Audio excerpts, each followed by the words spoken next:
আসসালামু আলাইকুম। আজকে আপনাদের মাঝে একটি অঙ্ক সমাধান করব, যে অঙ্কটি বিগত অনেক পরীক্ষায়, অনেক চাকরির পরীক্ষায় ১০ বারের বেশি এসেছে এবং এই নিয়মের বিভিন্নভাবে ঘুরিয়ে আরও অনেক নিয়োগ পরীক্ষা এসেছে, যেমন প্রাইমারি, বিসিএস, ব্যাংক।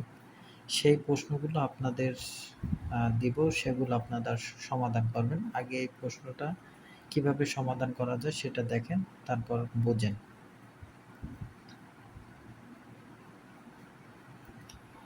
তো এখানে একটি পাত্রের দুধ ও পানির অনুপাত 5:2। যদি পানি অপেক্ষা দুধের পরিমাণ 6 লিটার বেশি হয়, তবে পানির পরিমাণ কত? আমরা প্রথমে মনে করি, লিখি। মনে করি দুধের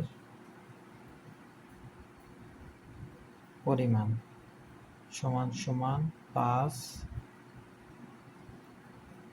লিটার।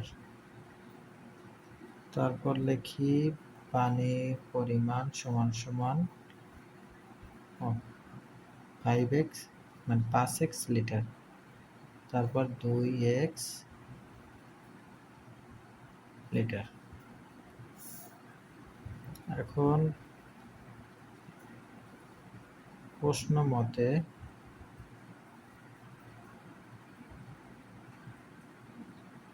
5x - 2x সমান সমান 6, বা 3x সমান সমান 6। অতএব x এর মান পাইলাম আমরা 2। তাহলে x এর মান যদি আমি এখানে বসাই, তাহলে সুতরাং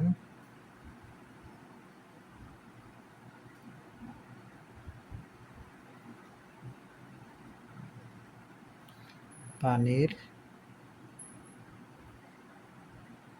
পরিমাণ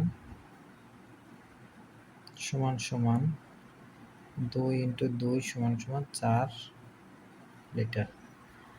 এই প্রশ্নে যদি আমাদের দুধের পরিমাণ বের করতে বলতো, তাহলে দেখেন, দুধের পরিমাণ সমান সমান 5x2 সমান সমান 10 লিটার। যদি এভাবে বলতো যে এই পাত্রে দুধ ও পানির পরিমাণ সর্বমোট কত, তাহলে আমাদের এই যে 10 + 4 সমান সমান 14 লিটার। এই তিনভাবে আমরা অঙ্কটা করতে পারি। এটা ঘুরিয়ে যদি আমাদের এভাবে আসে, যদি এখানে পানির পরিমাণের জায়গায় দুধের পরিমাণ চায়, সেটাও দিতে পারবো।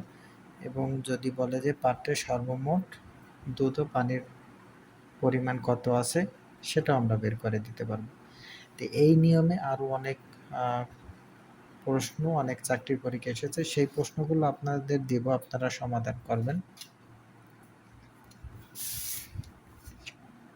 দেখেন, এই যে একটা প্রশ্ন, একটি পাত্রে দুধ ও পানির অনুপাত 7:3। দুধ পানির চেয়ে 16 লিটার বেশি, পানির পরিমাণ কত? এটা প্রাথমিক শিক্ষক নিয়োগ পরীক্ষা এসেছে। তারপর দুই সংখ্যার অনুপাত 5:2। বড় সংখ্যা ছোট সংখ্যার চেয়ে 18 বেশি, ছোট সংখ্যাটি কত? এটা বিসিএস প্রিলিমিনারি।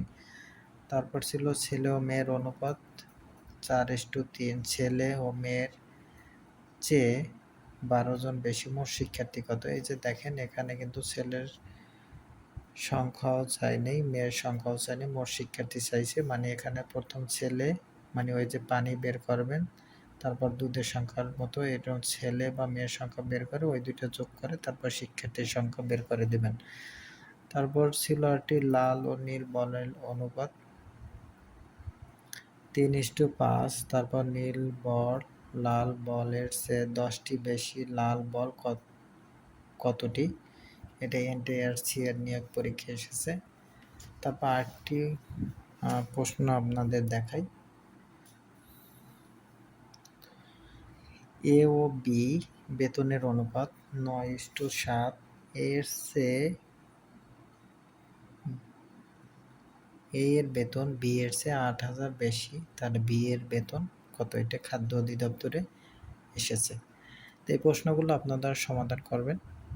আর ভিডিওটি যদি ভালো লেগে থাকে অবশ্যই লাইক, কমেন্ট, শেয়ার করুন। সবাইকে অনেক ধন্যবাদ।